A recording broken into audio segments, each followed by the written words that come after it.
Hello, welcome to the TrueCast once again. I hope you're ready for part 2 of SCP, because I had handpicked, the most popular, interesting SCPs last time, and I didn't get to read all of them, because the video was getting very long. And today we're gonna read the other 3 that I picked, and hopefully you guys can enjoy it. I think I'm feeling better than last time, so I think I can provide you a better reading. I do still have pain in the neck though, but I'm hoping, these SCPs can cure my neck pain. Well, we'll see. I will say, without further ado, let's just get into it. Let's just get reading. Starting with SCP-49. Oh, and by the way, this one is pretty long, and there even is a small sort of note here on top of the page that says, "This is a collab between myself and DJ Cactus, refining old Plague Boy into something more appropriate for today's standards. Huge thanks to D. Sherm, Taylor Itkin, Dr. Cimmerian, and Volgan Strife for the awesome work on the audio logs, which unfortunately you will not hear because I don't want to steal their work. I'm not gonna put up the audio logs. I think there's still a written version, so I will probably read the written version for you. But if you wanna hear the audio logs, you just look for them on YouTube. I remember listening to the one from Volgan Strife, and I thought it was pretty cool. That was years ago. So yeah, this is a sort of remade version that is more modern, so I'm assuming it's also better. Unfortunately, it never says who the creator is for the page, for the SCP.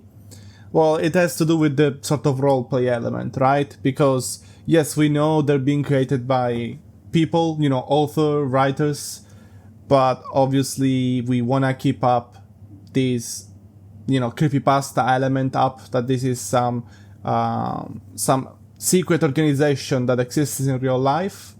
So that's why we don't put the titles. For this, the names of the creators. For this one, since it mentions the remake, I will tell you, the original author is Gabriel Jade, and other original authors for the other SCPs, I will say go out there and look for yourself. Again, it doesn't really say on the page. Maybe it's me, like I'm stupid and I don't know how to find it. I don't know. I'm not a habitual user of the SCP Foundation wiki. Just reading it basically and just using it now for you guys. But yeah, now that I've read that small bit, we can start going. This is a very famous SCP, one of the highest rated on the wiki, and it's SCP-49, class Euclid. So basically the mid-level of containment difficulty. Needs a cell, but it's not crazy. It's not a crazy cell.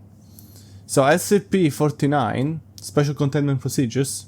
SCP-49 is contained within a standard secure humanoid containment cell in research sector O2, like 2, at Site 19. SCP-49 must be sedated before any attempts to transport it. During transport, SCP-49 must be secured with a Class 3 humanoid restriction harness, including a locking collar and extension restraints, and monitored by no fewer than 2 armed guards. So already from this, they give him pretty strong restraints, so I'm assuming it's got superhuman strength, but I'm still thinking it's not crazy superhuman strength. Probably more like, I don't know, top bodybuilder kind of strength, maybe. So I guess not exactly superhuman, but like top of human. I don't know. SCP-49 is generally cooperative with most Foundation personnel. Outbursts or sudden changes in it's cooperative with most Foundation personnel. Outbursts or sudden changes in behavior are to be met with elevated force. Under no circumstance should any personnel come into direct contact with SCP-49 during the outburst. In the event 49 becomes aggressive, the application of lavender, L multifida, it's just a scientific name, it's lavender, has been shown to produce a calming effect on the entity. Once calmed, SCP-49 generally becomes compliant and will return to containment with little resistance. Okay, that's interesting. In order to facilitate the ongoing containment of 49, the entity is to be provided with the corpse of a recently deceased animal, typically a bovine or other large mammal, once every 2 weeks for study. Corpses that become instances of SCP-49-2 are to be removed from 49's containment cell and incinerated. 49 is no longer permitted to interact with human subjects, and requests for human subjects are to be denied. Okay. There's a temporary containment procedure update. See addendum 49.3. Per containment committee order, there's a number here. SCP-49 is no longer permitted to interact directly with any members of Foundation staff, nor is it to be provided with any additional corpses to use for the surgeries. Should persist indefinitely until such time a consensus regarding ongoing containment can be reached. Okay, this is basically what we just read. Description. 49 is a humanoid entity, roughly 1 meters in height, so this is a tall boy, which bears the appearance of a medieval plague doctor. 49 appears to be wearing the thick robes and the ceramic mask, indicative of that profession. The garment instead seemed to have grown out of SCP-49's body over time. Okay, so mask wearing, garments kind of part of its body, I guess. And now are nearly indistinguishable from whatever form is beneath them. X-rays indicate that despite this, 49 does have a humanoid skeletal structure beneath his outer layer. Okay, yeah, we got a picture here, but it almost seems like the beak is part of the body. I don't know if that's just because... Yeah, I mean, it does say the beak is ceramics. I'm not an expert, but maybe ceramics interferes with X-rays, maybe? Okay, I mean, probably. I don't know. It does still seem like it does have a normal human mouth instead of the beak. So yeah, maybe the beak, like it says, it's not part of the body. Even though it kinda looks like that from the X-ray. Don't worry, I will show it up on screen. Now, if you're audio listening, this is one of those times where, I'm sorry guys, the X-ray might not be as easy to find on Google Images, I don't know. But you can still Google the article, because these pictures are on the article. So you can still just Google SCP-49. I think you don't even need to add anything else, and you can find this page I'm reading right now. So SCP-49 is capable of speech in a variety of languages, though tends to prefer English or medieval French. While SCP-49 is generally cordial and cooperative with Foundation staff, it can become especially irritated or at times outright aggressive if it feels that it is in the presence of what it calls the pestilence, although the exact nature of the pestilence is currently unknown to Foundation researchers. It does seem to be an issue of immense concern to 49, okay, but we don't know exactly what it is. 49 will become hostile with individuals it sees as being affected by the pestilence, often having to be restrained should it encounter such. If left unchecked, 49 will generally attempt to kill any such individual. It's capable of causing all biological functions of an organism to cease through direct skin contact, so basically like the Grim Reaper. How this occurs is currently unknown, and autopsies of 49's victims have invariably been inconclusive. 49 has expressed frustration or remorse after these killings, indicating that they have done little to kill the pestilence. I see. Though we'll usually seek to then perform a crude surgery on the corpse using the implements contained within a black doctor's bag it carries on its person at all times. While these surgeries are not always successful, they often result in the creation of instances of SCP-49-2. And basically, it says here, The instances are reanimated corpses that have been operated on by SCP-49. These instances do not seem to retain any of the prior memories or mental functions, only having basic motor skills and response mechanisms. These instances are generally inactive, moving very little and in generally ambulatory fashion. They can become extremely aggressive if provoked or if directed to by SCP-49. These instances express active biological functions, though these are vastly different from currently understood human physiology. Despite the alterations, 49 often remarks that the subjects have been cured. Okay, so basically this creates zombies, but they're not the classic zombies that go around biting people, eating their brains, and maybe turning them into zombies. These are more like just reanimated corpses. Like it said, they are basically inactive, but they do respond to 49's commands. So they're more like mind-controlled zombies, I guess. And it doesn't seem like they spread this sort of zombie-ish, status. Because it's not even a virus. It's more like the corpse is reanimated somehow. So, whatever power 49 has, it can use it to create zombies, basically. It does it because it wants to cure this pestilence, but we don't really know what the pestilence is. And that's a fascinating aspect of this SCP. I wouldn't be surprised if this is the reason why it got so popular in the first place. Because there's this mystery about this disease that it cures this way, by basically killing you, making you into a zombie. But the zombies themselves do not spread, zombieism, do not make more zombies. So that doesn't seem to be the ultimate goal. It's not creating more zombies. It's not... Well, we don't know if the goal is not domination, but I don't think so. It doesn't seem like it wants to dominate anyone or anything really. It just talks about this disease. And I wonder if we'll get more information reading, so I will keep on reading. But right now I can say my theory, also from what I remember of the audio logs from years ago, it seems like the pestilence itself has to do with life itself. But I don't think it's life on its own, because otherwise it would attack anyone who's alive, right? So it might be something weird. I feel like it might be something abstract that still has to do with life, probably. Now we have an addendum here about the discovery. So SCP-49 was discovered during the investigation of a series of unknown disappearances in the town of Montauban in southern France.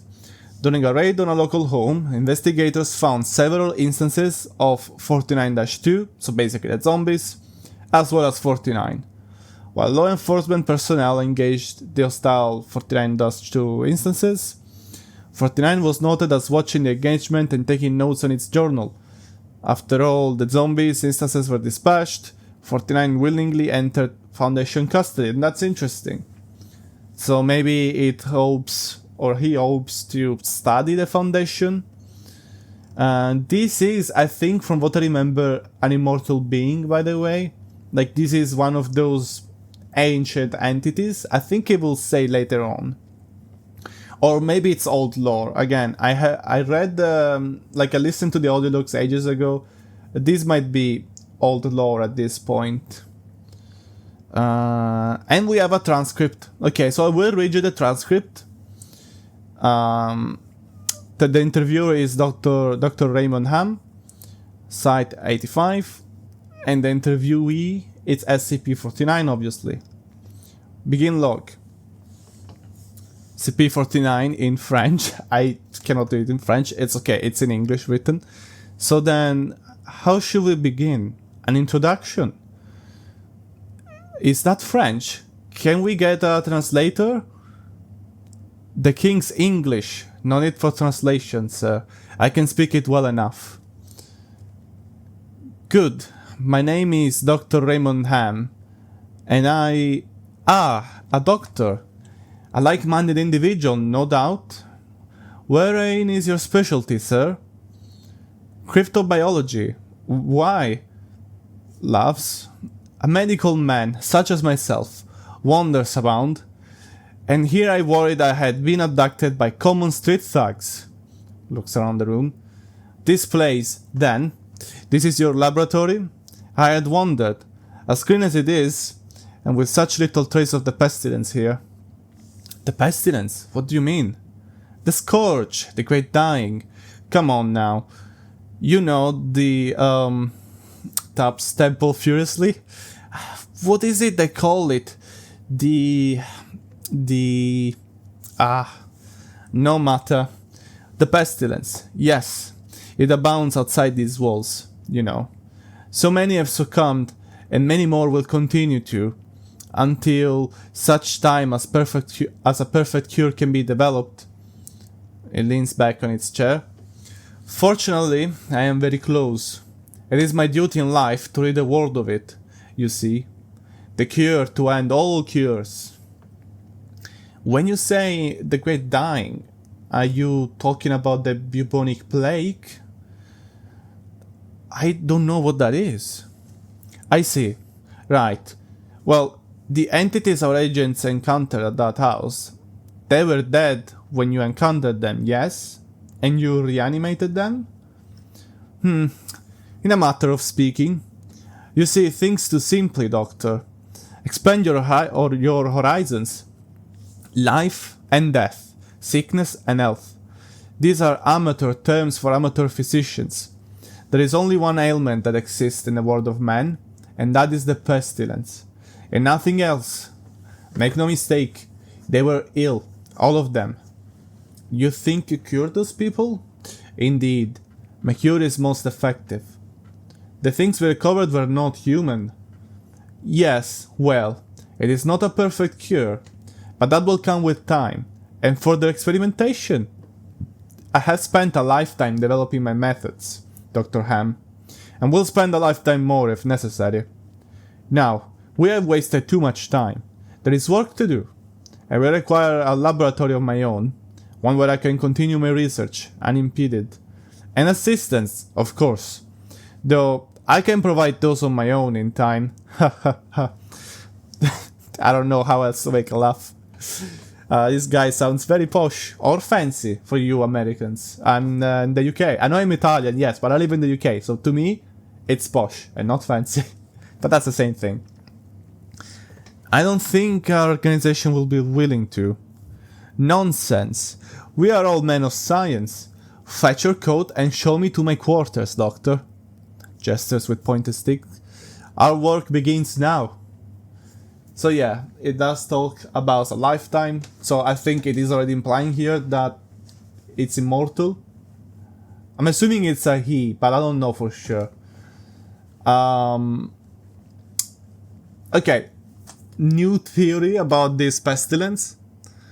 Could it be that the pestilence is mortality itself, and the people that are, you know, on it, by his words, affected, or at least like strongly affected and reek of the pestilence, are the people that are maybe terminally ill and are, you know, gonna die soon?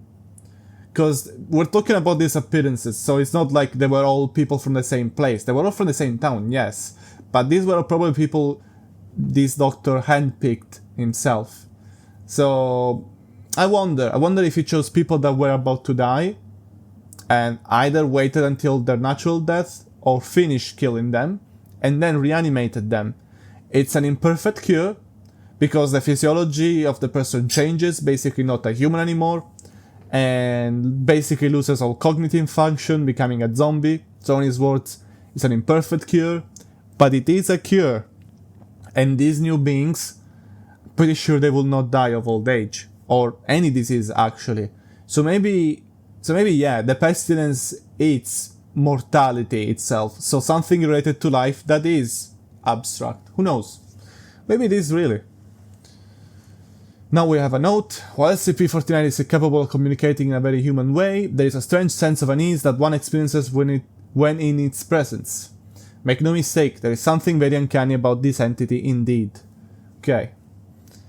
Additionally, we confiscated that pointed stick 49 keeps waving around. Part of this was due to standard confiscation protocols for the possession of anomalies, and part because 49 really is a menace swinging it around like he does. Okay. The entity was displeased at first, but after we made some concessions in providing it with test subjects, which are admittedly more for the benefit of our own research, it warmed up to the idea. And now we got another addendum, 49.2, another observation log.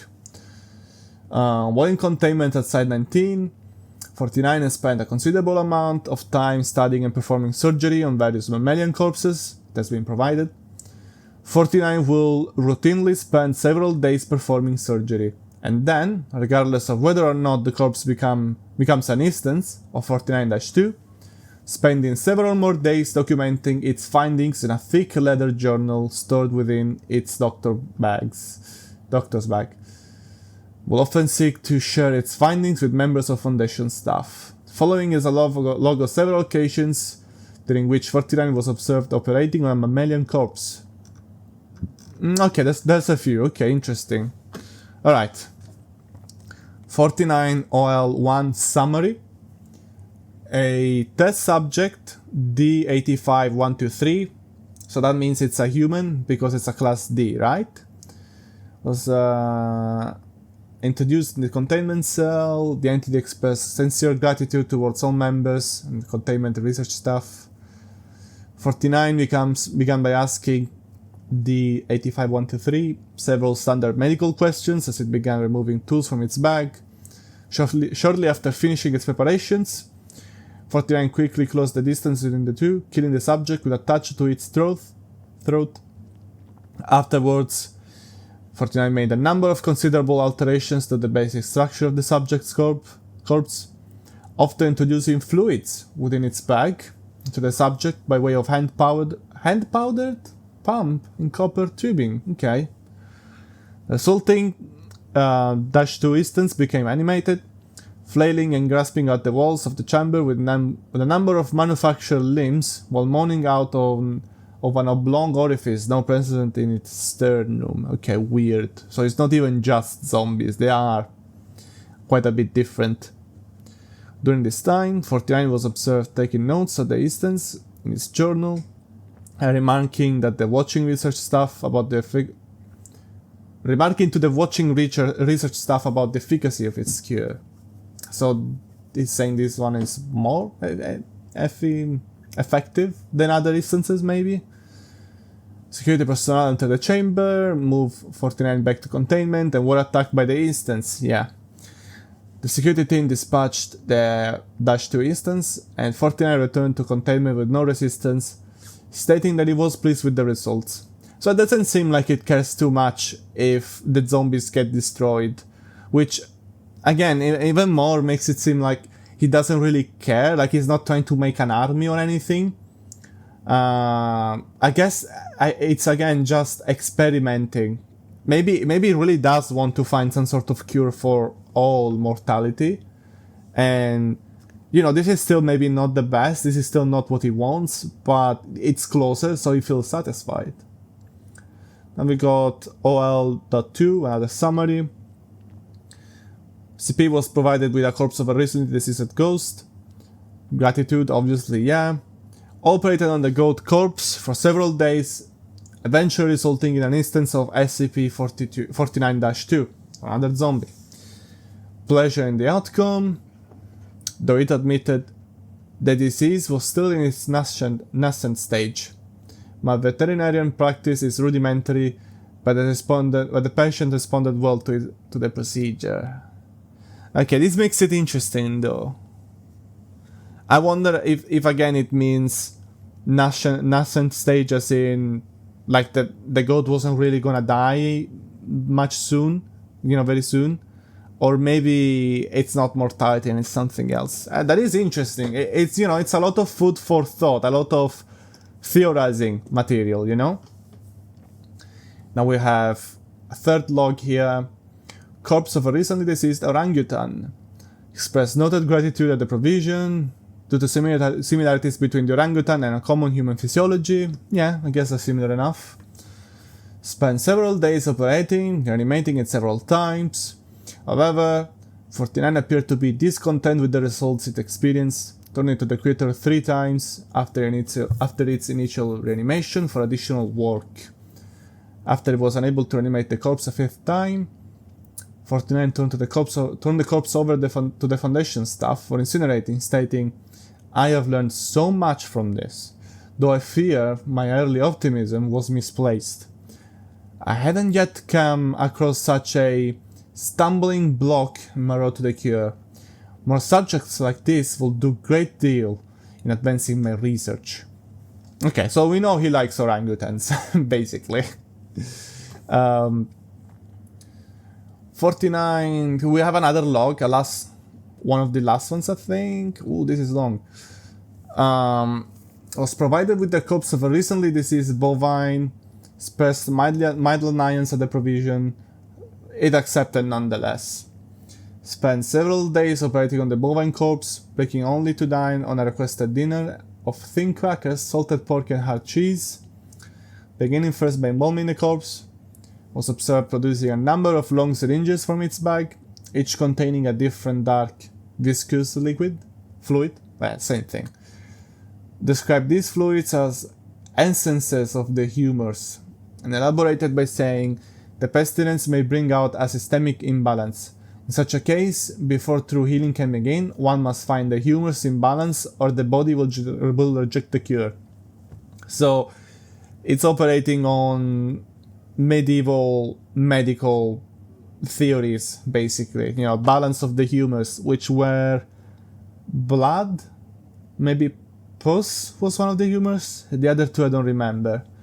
But I know blood was one of the humors. Because they were like, "Oh, you got too much blood in you. We need to draw some blood to do bloodletting or using leeches and stuff." Which, depending on what your disease was, of course, sometimes it would help. But I think most of the time it only made you weaker.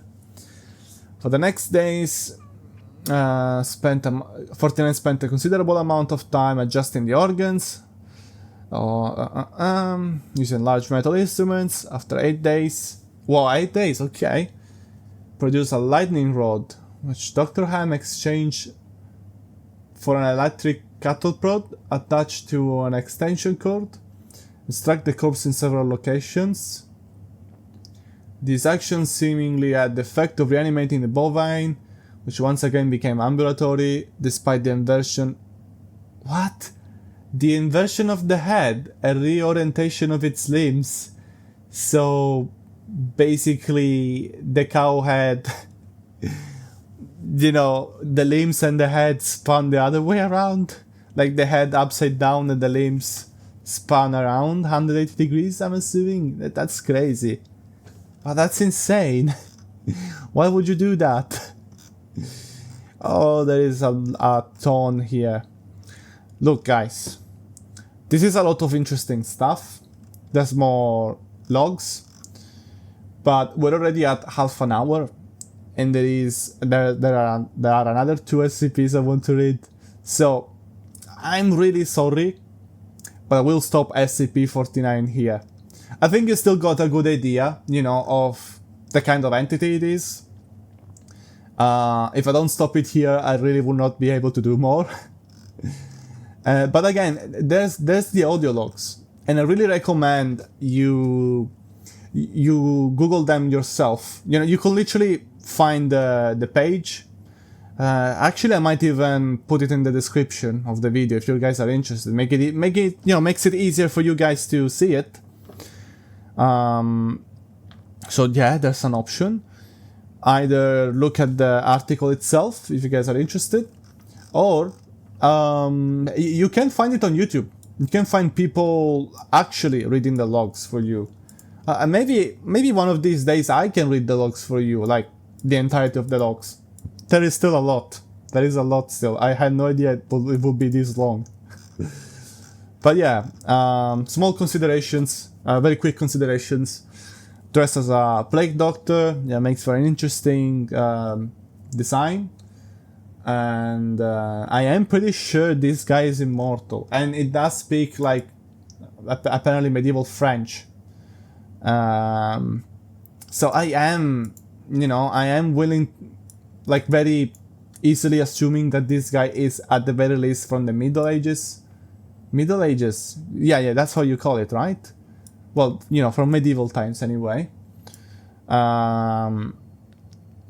He does seem to have overall good intentions, I think, but I wonder if this is one of those cases where, like it has good intentions, but it creates a lot of, trouble. It doesn't seem to care that people are not happy with becoming zombies. So obviously this is not a good SCP, but it doesn't seem to have, the absolute destruction of humanity in its mind. That's what I'm saying. Doesn't seem like it will go on a rampage killing everyone, unlike a lot of other SCPs. Still, I think it's much better to contain this one, obviously. It's also not particularly hard, because it just has a cells, really, and it's provided with... Basically, they provide him with test subjects because, they want to keep him not angry. Otherwise he gets very angry, I'm assuming. But also because I think the Foundation is hoping to understand more. It's hoping to maybe to develop some new technologies from this SCP's tests it does, from its journal. It does seem very eager to share the findings.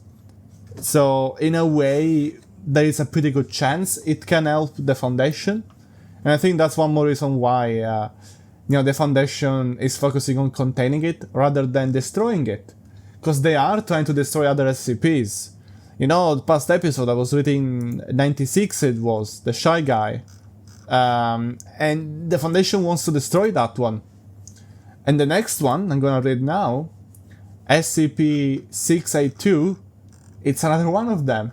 One of them that really, really, really needs to be destroyed. So let's get going. SCP-682. I think this is called the hard to kill lizard. Literally that. It's a huge lizard. Object class Keter. So the extremely hard to contain one. Special containment procedures. Now listen to this. This is crazy. Listen to this. SCP-682 must be destroyed as soon as possible, like I told you. At this time, no means available to the SCP teams are capable of destroying SCP-682, only able to cause massive physical damage. It should be contained within a 5 by 5 by 5 meter chamber with 25 centimeter reinforced acid-resistant steel plate lining, lining all inside surfaces. The containment chamber should be filled with hydrochloric acid until SCP-682 is submerged and incapacitated. Any attempts of SCP-682 to move, speak, or breach containment should be reacted to quickly and with full force as called for by the circumstances. Personnel are forbidden to speak to 682 for fear of provoking a rage state. All unauthorized personnel attempting to communicate with SCP-682 will be restrained and removed by force. Due to its frequent attempts at containment breach, difficulty of containment and incapacitation, and high threat of Foundation exposure, because if this thing gets out, it will be pretty much impossible to hide all of this SCP world from the common public. SCP-682 is to be contained inside redacted. The Foundation will use the best of its resources to maintain all land within 50 kilometers clear of human development. Like, guys, this is crazy. So, well, if they're keeping 50 kilometers clear in all directions, I'm assuming then... Okay, it's redacted, but I'm assuming it's not in Europe, because Europe is very, very well developed. It's got thousands of cities and miles of houses and stuff. It could be contained possibly in a desert, makes sense, or could be contained somewhere in Russia, or I don't know, Eurasian steppe. There's like huge steppes. I'm talking like Kazakhstan, these kind of places where the population density is extremely low. So probably they can find some location that is completely deserted. Could be contained. I don't know if the SCP Foundation has such resources, but I'm assuming they do have such resources. It could be contained in Antarctica. Why not? And you know what? It will make it also pretty hard for it to reach other countries from there, because it's surrounded by the ocean and it's freezing, so maybe that will slow it down a bit. I'm assuming the SCP Foundation has some insanely good logistics, so I think they can do it. But there are research facilities in Antarctica, so I don't know. It's a possibility though. It's 100% not in Europe. I found it at least not in Central, Western or Southern Europe. It's definitely could be in the Nordic states, maybe, who knows. I don't think it's in the USA, but it could be. It could be in the USA, because there are some places where they could possibly fit it, you know? And I feel like it's definitely not in Africa either. But, you know, whatever. Well, let's keep reading. Enough about the location. Description. 682 is a large, vaguely reptile-like creature of unknown origin. It appears to be extremely intelligent and was observed to engage in complex communication with SCP-79, which I may read for you in another episode. It's one of my favorites too. During their limited time of exposure, 682 appears to have a hatred of all life, which has been expressed in several interviews during containment. 682 has always been observed to have extremely high strength, speed, and reflexes, though exact levels may vary with its form. SCP-682's physical body grows and changes very quickly, growing or decreasing in size as it consumes or sheds material, gains energy from anything it ingests, organic or inorganic even.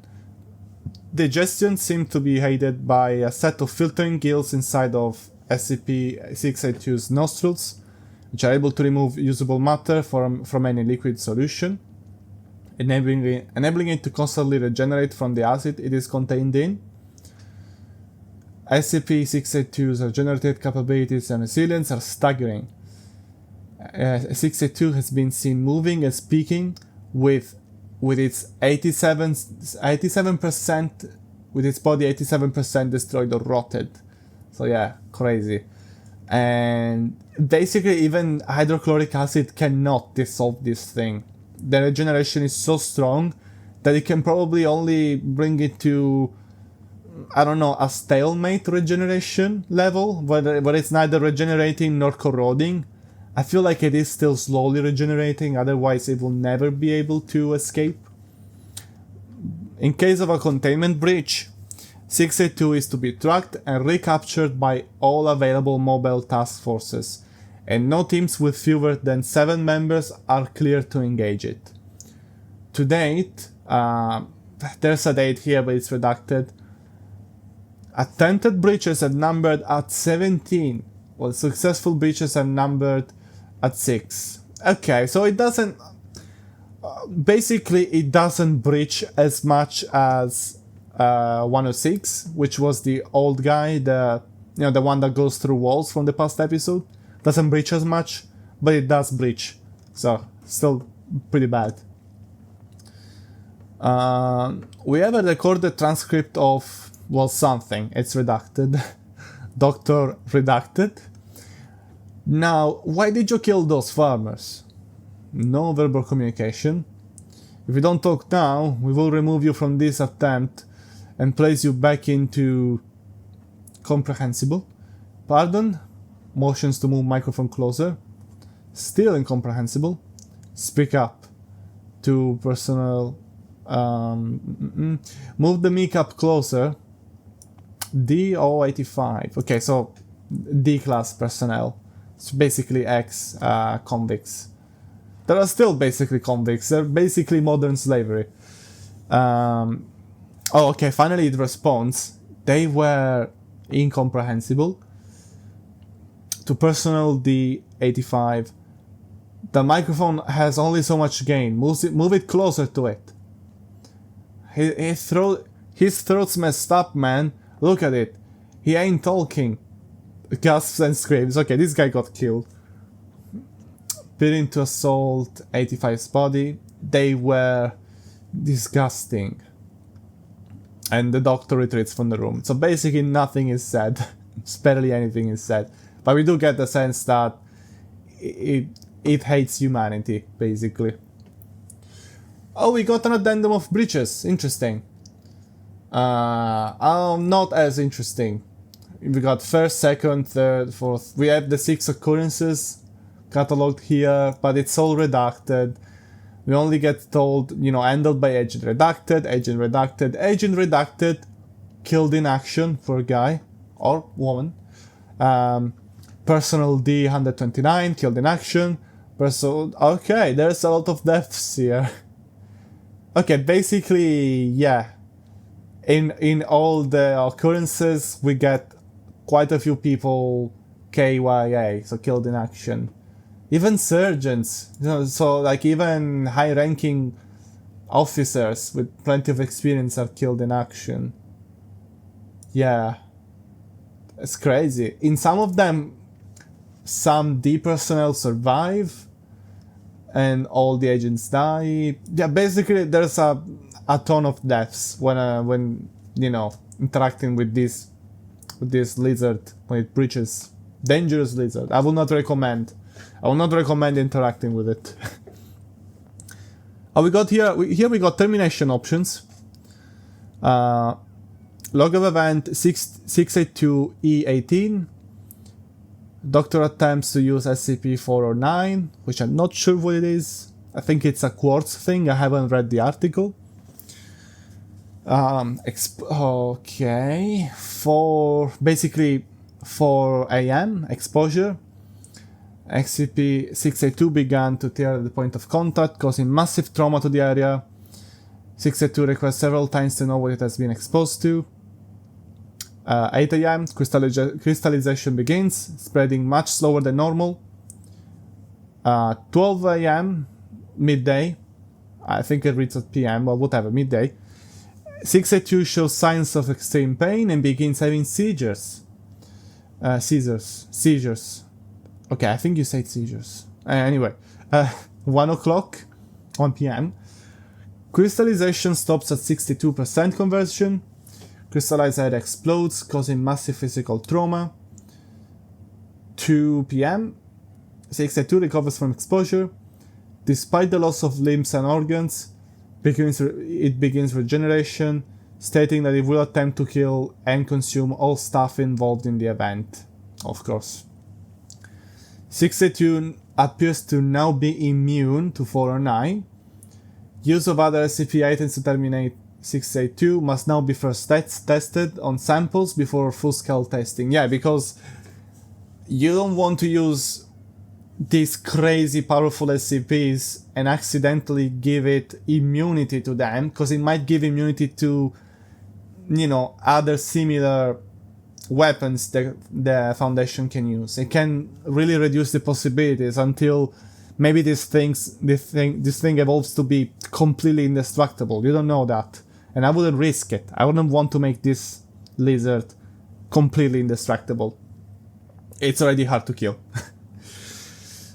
In accordance to Dr. Redacted recommendations, see document 27B6, Dr. blah blah blah and Dr. blah blah, they're all redacted, guys. You know the drill by now.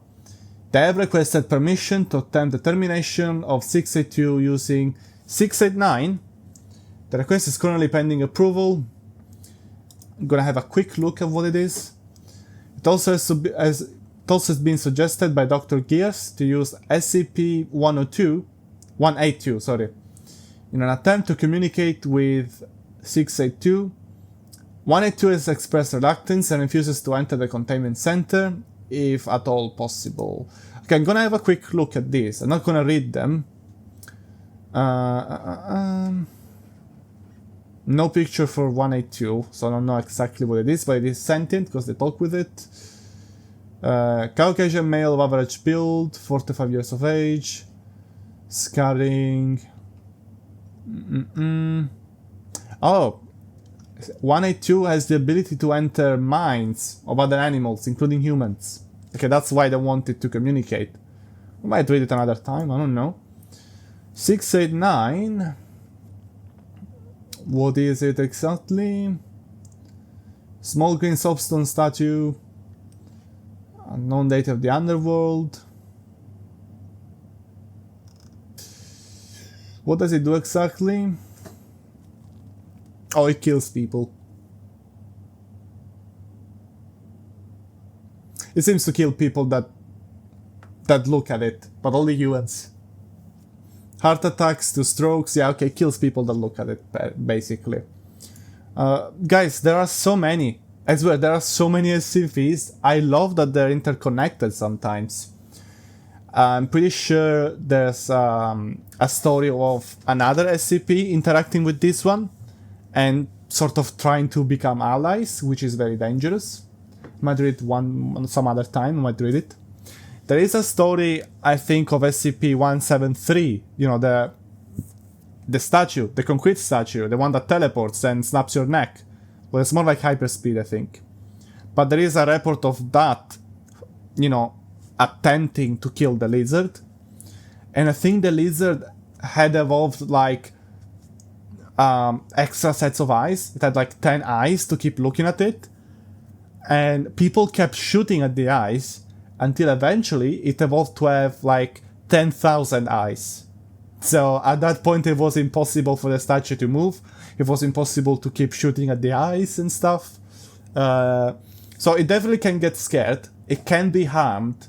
But it can adapt and evolve very rapidly. So even if something can kill it, it might evolve faster than it can die from it.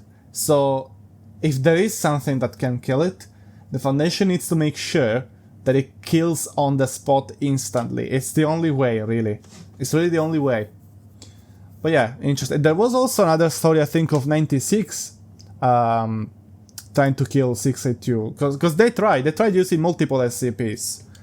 I mean, there's also a story of the statue against the Shy Guy SCP. So there's many stories, and I might read them as separate creepypastas one of these days. Especially if, you know, if I did the episodes where I read these SCPs, then you know what I'm talking about. Or at the very least, you can easily follow links and find out yourselves if I did the episode, you know? And now I bring you my sixth, oh, I hate that number. Well, my SCP number 6, like the number 6 in my list. Personally, my favorite of this list, and possibly one of my absolute favorites ever of all the SCPs. And this is SCP-294, the coffee machine. So now you'll get an idea of... I think this is the first SCP I'm gonna read that is, you know, like, incapable of moving. Because the other ones can move, pretty much all of them, but this is completely stationary. And it really doesn't need much containment, you know, efforts, to be honest. So SCP-294, it's class Euclid. Special containment procedures. Listen to this. There are no standard special containment procedures on file for 294. However, only personnel of security clearance level 2 or higher are allowed to interact with it. SCP-294 is currently being stored in the second floor personnel break room and is monitored by 2 guards of security clearance level 3 at all times. So in other words, this doesn't even have a containment cell. It's monitored by guards, which I'm assuming is the reason why it's Euclid and not safe.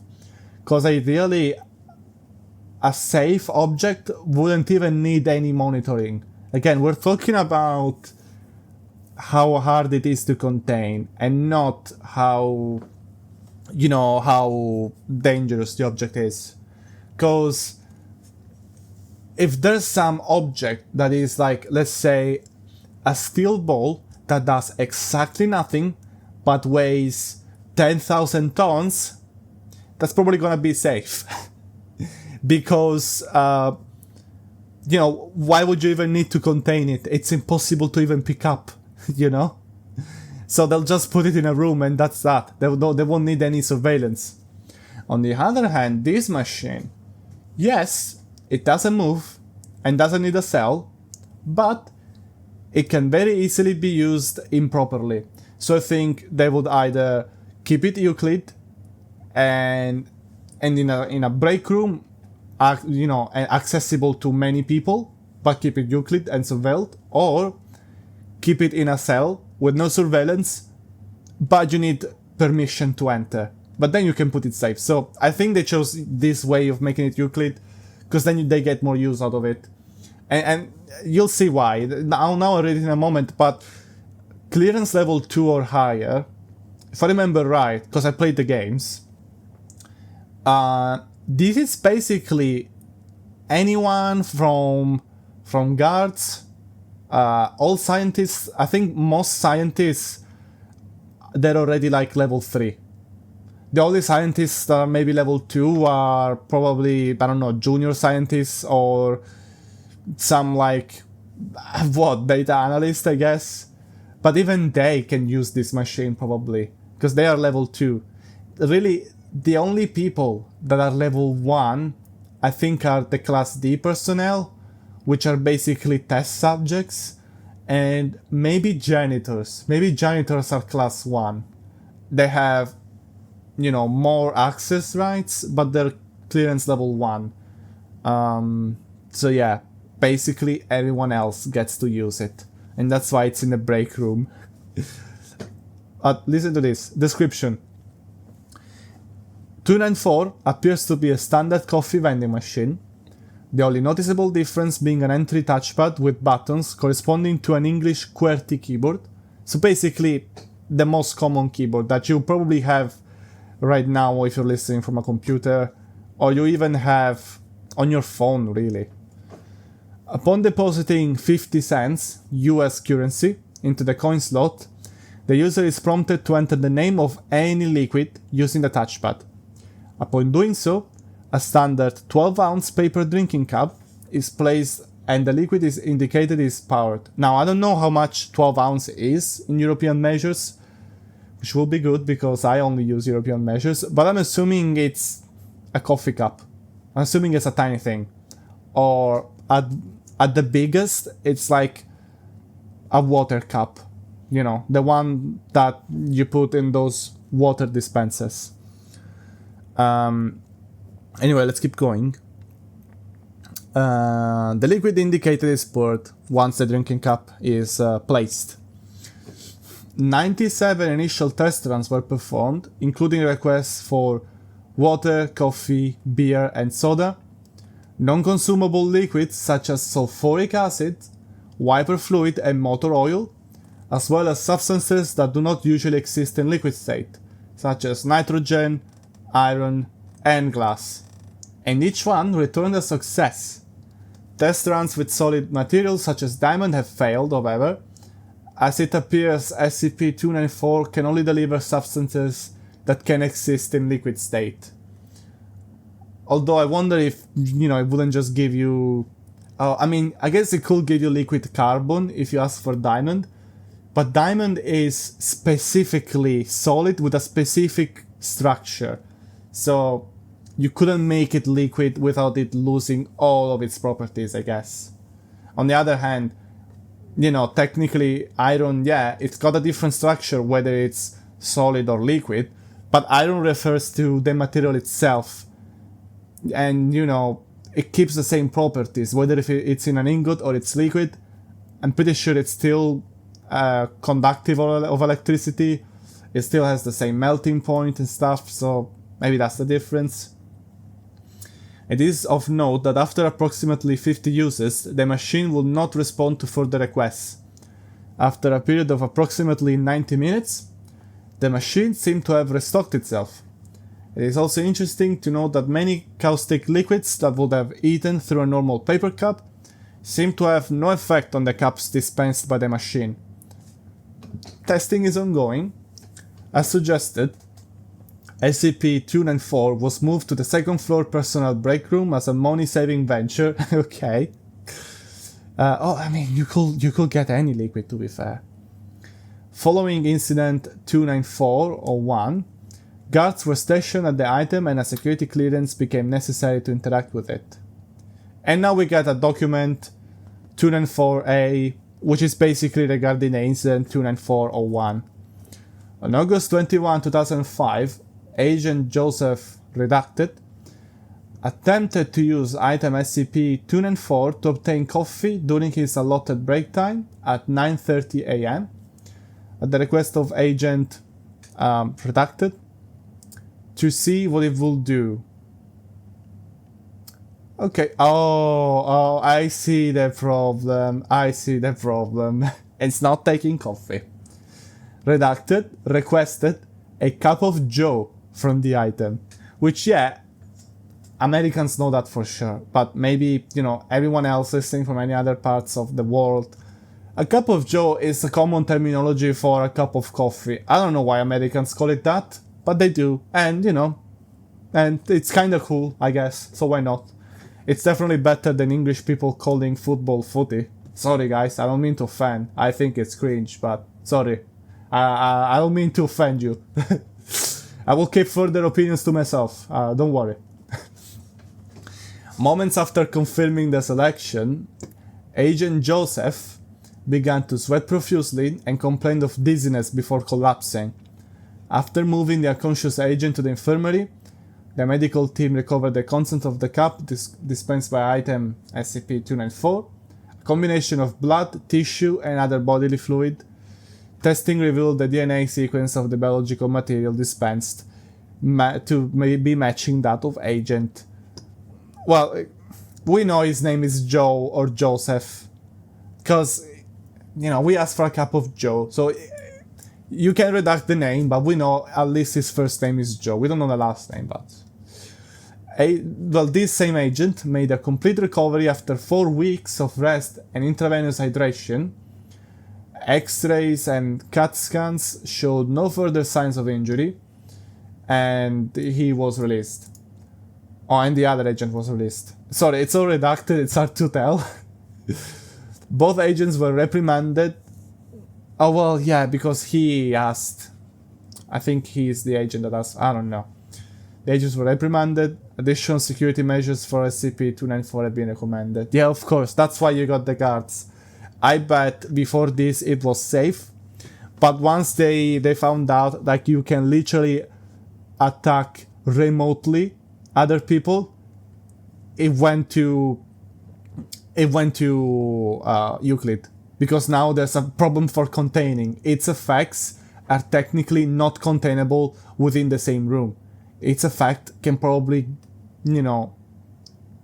go and affect someone else on the entire opposite part of the world. So that's probably why they were like, okay, it's Euclid and not safe. God, imagine if you went like a cup of, I don't know, President Obama, for example, or Trump, or whatever, and you get a cup of them. No, not only you're gonna kill them, basically, but how is the public gonna be kept, ignorant of this? Okay, maybe the public itself will not know, but what if, the SCP Foundation is probably hiding details from governments, right? And these things, if someone gets basically killed like this, that's gonna be a huge problem for the Foundation, right? It's gonna be very hard to, diplomatically, it's gonna be a mess, and it might get out. So yeah, good idea, put it as secret, I guess. We have an addendum. 294F. After reviewing documentation, it seems like a few addendums have been removed. I don't know. Okay, well, I'll read whatever we have here. After reviewing documentation on 294, Redacted suggested testing 294 ability to retrieve specific liquid from a distance. So then we have Addendum H. With the overseeing of all 5 data expunged, a cup of SCP-75's secretion was used as input. What SCP is this? A snail. I don't know exactly what it does. But corrosion-resistant container. Okay. The product was proven to be the requested liquid, and the cup was able to successfully contain the material. So, okay, this is 100% corrosive. However, the report of incident 75-7 was acknowledged 2 hours after the test. Containment procedure breach had occurred exactly at the same time this test was taking place, waking SCP-75 to its active stage. It was able to secrete an amount of basic solution equal to the capacity of a coffee cup before emergency containment procedure was applied, and it was rendered passive. The liquid was not found in the post-incident investigation. So it could trigger other SCPs as well if you're not careful. Okay, Addendum I. A researcher punched in request for a cup of gold. The machine dispensed a cup of molten gold. Yeah, because again, gold is just an element, right? And the molten version still has more or less the same property as an ingot. Researcher requested similar precious materials with the same result. Very good. Very good. But also bad for the economy if you start printing gold like this. Addendum 294J. Researcher punched in from a safe range. Request for cup of anti-water. The machine hummed briefly, then displayed out of range, an entry pad. It is theorized that SCP-294 has a limited range of collection and cannot reach into alternate universes or dimensions. And that will make sense, because, yeah, you will usually need to go to another universe, you know, only alternate universe or dimensions can be made of antimatter like that. Now we have Addendum K. Researcher punched in the request for diamond, briefly hummed, then displayed out of range. Okay, we had that before. SCP-294 gives this result for all solid substances. As diamond is a solid crystalline form of carbon, it appears the machine will not dispense liquid carbon, as this does not result in a diamond, obviously. A liquid carbon is not a diamond. Liquid gold is gold. When cup of carbon was subsequently punched in, the machine dispensed a cup of liquid carbon. SCP-294 was immune to the damaging effects of the dispensed liquid. We got quite a few more. Well, I'm okay with making this episode longer, that's okay. We got Addendum M. Again, testing for range. Retrieval has been initiated, blah blah blah. A unique compound has been formulated, composed of undisclosed ratios of redacted brand bleach and redacted brand cola, Met RX powder, I don't know what that is, and garam masala, which I think is a spice, I don't remember, or maybe it's a drink. The fluid was created and placed in a sealed container 25 meters away from SCP-294. When requested, the fluid was dispensed. Equal amount of the mixture was no longer present in its original container. Of course. See, I think it would not have been able to dispense it initially because it didn't exist. But once they make this thing, this liquid, now it exists, and it can be dispensed. It basically is taking it, you know, from range. So I'm assuming it either needs to exist physically, like there needs to be an existing copy of it, or if it can be created from nothing, it needs to at least be plausible, you know, possible, and existing in the, you know, imaginary, you know, existing in culture. Like, for example, if I asked for a martini, either there must be a martini nearby, or it will create a martini out of nothing, but that's okay, because a martini is a pretty established thing in society. So we all know what a martini, well, we don't all know what a martini is, but we know it's a cocktail, right? And it's easy to make. There's books even, you know? It's not a new drink that nobody ever made. Although I wonder if you can make new drinks that nobody ever made just by reading your mind. Could be possible, I guess. Let's see if they test this. We have Addendum SCP-294-001. Under observation of level 4 personnel. This researcher, redacted obviously, keyed in a request of the best drink I've ever had. SCP-294 dispensed a fluid similar in appearance to cola. The researcher identified it as a mixed drink he recalls having at a bar during his bachelor party and was convinced it was the best drink. The researcher did not know what the ingredients were in the drink besides rum and cola. Further tests are scheduled to ascertain how SCP-294 got this information. Guys, I literally just said this. Okay, so it can read your mind. That is so cool. Guys, I could literally, if I had this, I could write, I don't know, give me the best, tastiest version of Dr. Pepper. And not only I will get to drink Dr. Pepper, which I love, not sponsored, don't worry, not sponsored, but I love it. But also, I will get to know, what's the, it will be, I'm assuming subjectively, for my mind, the best version, and not the objective best version, I guess. But I still get to drink Dr. Pepper, which I love, so it will be pretty cool. It's a shame this doesn't exist. Or if it does exist, it's, God knows where, some hidden secret facility, and I'll never see it. But no, it doesn't exist. It's creepypasta. It's okay. It's all make-believe. Don't worry, guys. It doesn't exist. And no, the SCP Foundation is not paying me to say this. Okay, we have Addendum 294001A. Under the same conditions, Agent redacted. The best drink I've ever had. Again. SCP-294 delivered a dark fluid topped with white foam, which was later identified as Vienna Lager. The cup was one of them. What?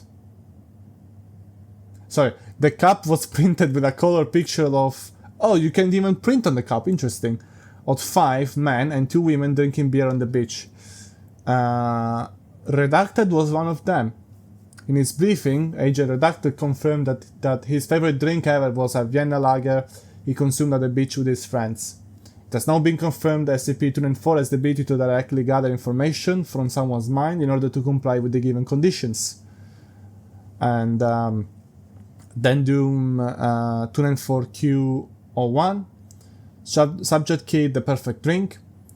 The machine, but this is the objectively perfect drink. It's not the one I ever had, just the perfect drink. So I wonder if it's an objective now and not subjective.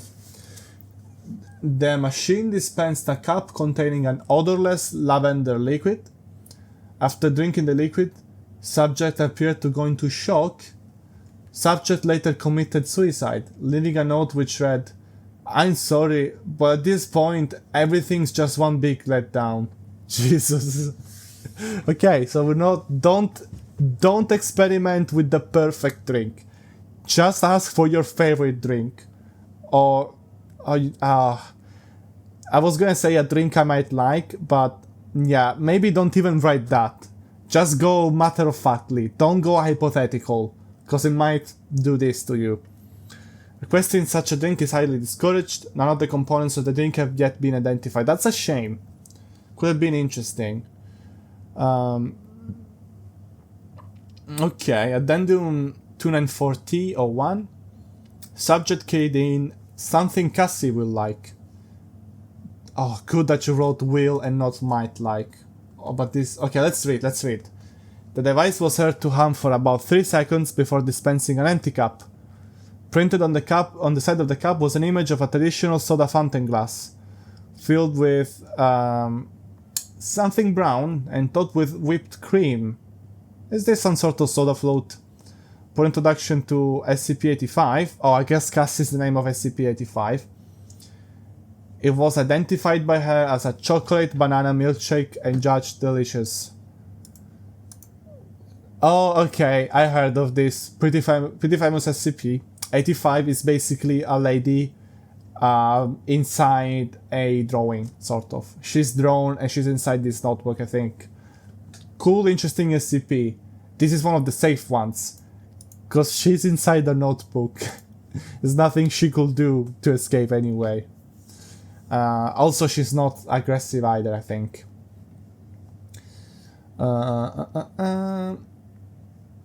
Okay, now we have 294W.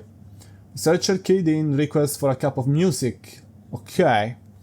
Produced a clear sparkling fluid that tasted vaguely alcoholic. Following ingestion, subject reported feeling and not hearing a continuous rhythm, and demonstrated the ability to move and even dance with certain fluidity that had not been previously shown. Testing on other abstract concepts is continuing. That's interesting, but I wonder if abstract concepts could kill you. I was worried the music would kill him somehow. It doesn't. I think it doesn't. 294AB. During a mass security breach, Agent Redacted requested a cup of pertinent medical knowledge. While taking shelter inside the second floor break room, one of the 4 agents in the room, Agent Redacted, was the only one who was not injured. SCP-294 poured a cup of clear green liquid. Following the ingestion of the substance, Agent Redacted began mending the other agents' wounds in a manner consistent with Foundation medical training. Agent Redacted no longer has the medical training that liquid provided, and other attempts to recreate the effect have failed. The agent has speculated that this event was an emergency measure taken by the object to ensure self-preservation. That could be, because you don't know what breached. And the object might not be particularly fond of humans. I don't think it hates them because it works as it's requested. But it's not it's neutral, it's not fond either. But of course you don't know what breached, and if something dangerous breached that could destroy the machine, then the machine is gonna try to do its best to preserve itself. Dr. Redacted, Addendum 294AC, Dr. Redacted requested my life story. 294 made humming noises and shook violently for approximately 3 minutes before providing a highly viscous, opaque black liquid. For consumption, Dr. Redacted reported that he remembered everything that had ever happened to him. Oh, Jesus. Following this test, the doctor entered his office and returned with 48 hours later with a 538-page autobiography. That is a lot. That is a huge autobiography, but the guy is not dead. And if he really wanted the autobiography, well, that's a very good result. But it's crazy results. Then we have AD. Researcher produced a request consisting solely of the phrase, "surprise me." Ooh, I wouldn't do that. Device produced an opaque cup containing normal water, later determined to have been heated to approximately 200 degrees Celsius. Upon receiving vibration from transport, the content of the cup turned into steam, violently spraying boiling water in a 2-meter radius. Yeah, that is surprising and extremely painful. Yikes. And we have Addendum AF. Researcher produced a request for Blood of Christ. 294 vibrated and produced the message, Hic est enim calix sanguinis mei. Then produced a paper drinking cup containing approximately 0.12 liters of red grape wine. Okay, I don't think it took it literal. I'm not good with Latin, but being Italian, I have some understanding of Latin because it looks sort of similar to some words. I could be completely wrong, I will need to translate it, but at first glance, it seems hic est enim calix. I'm assuming it means inside this chalice, inside this chalice. Sanguinis mei. Sanguine is blood. It's sangue in Italian, so it's sanguinis, it's that. Mei, I'm pretty sure it means mine, me. No, more like mine. It's mio in Italian. So yeah, I'm assuming mei is mio, which is mine. And it provided red grape wine. Yeah, basically gave you basically the blood the priest drinks at the church. It's not actual blood. It's definitely not blood from Jesus. It's symbolic. It's a symbol. It symbolizes that blood, but it's actually wine from red grapes, or red wine, basically. And we're almost done, don't worry guys. I know this episode is long, but we're almost done. We have the last 4 addendums. I hope you're finding these interesting, because I love this. And I wish there were more even. Addendum AG. Researcher produced request for a cup of Smilodon blood, cup of passenger pigeon blood, and cup of Thomas Jefferson's blood. And received 3 out of range errors. Weird. I wonder why not blood of the pigeon. Maybe it would have taken it from a pigeon, but it does have a limited range, maybe. So everything else that is not in range, it probably sort of conjures out of nothing. Then we have Addendum AH. A D-class personnel with a Q of 99 and low curiosity scores. That's not particularly dumb, that's basically normal. It's just a guy who is not curious. Was given written instructions about what to request. A D-class personnel produced a request for blood of Canis lupus. And received a cup of liquid subsequently identified as wolf blood. Okay, weird. Why the wolf blood, yes, but not the passenger? I guess because, maybe because it says passenger pigeon. Maybe if it said just pigeon, it would have been fine. I thought passenger pigeon was the name of... Oh, it's... No, I don't know. Maybe it's just mispronounced. Maybe it's not passenger pigeon. It's something else pigeon. The actual name of the common pigeon. I don't know. In Italian, we call it traveling pigeon. Like traveler pigeon. Piccione viaggiatore. So maybe that's what it meant? I don't know. And you know, passenger is a typo. So yeah, we got the full flood. The D-class personnel next produced a request for saliva of Equus ferus caballus, and received a cup of liquid subsequently identified as horse saliva. Yeah, of course. And then produced a request for urine of Pascolactos cinereus, and received a cup of liquid subsequently identified as koala urine. Okay, a koala. I thought it was some crazy animal. And then we produced a request for for cerebrospinal fluid of Phoberomis pattersoni. Oh, this almost sounds like Italian brain rot, you know, like tralalero, tralala, or tum tum tum sahur, you know, scimpanzini, bananini. Anyway, received a cup of liquid, currently undergoing analysis. It is to be noted that Phoberomis pattersoni was extinct during the late Miocene epoch, approximately 8 million years ago. It would be interesting if it can do that. Dr. King produced request for a cup of room temperature superconductor. I received a cup of apple juice with seeds floating in it. Okay, I wonder if apple juice is a conductor then. Dr. Menchu produced a request for a cup of D151389's leukemia and received a cup of fluid.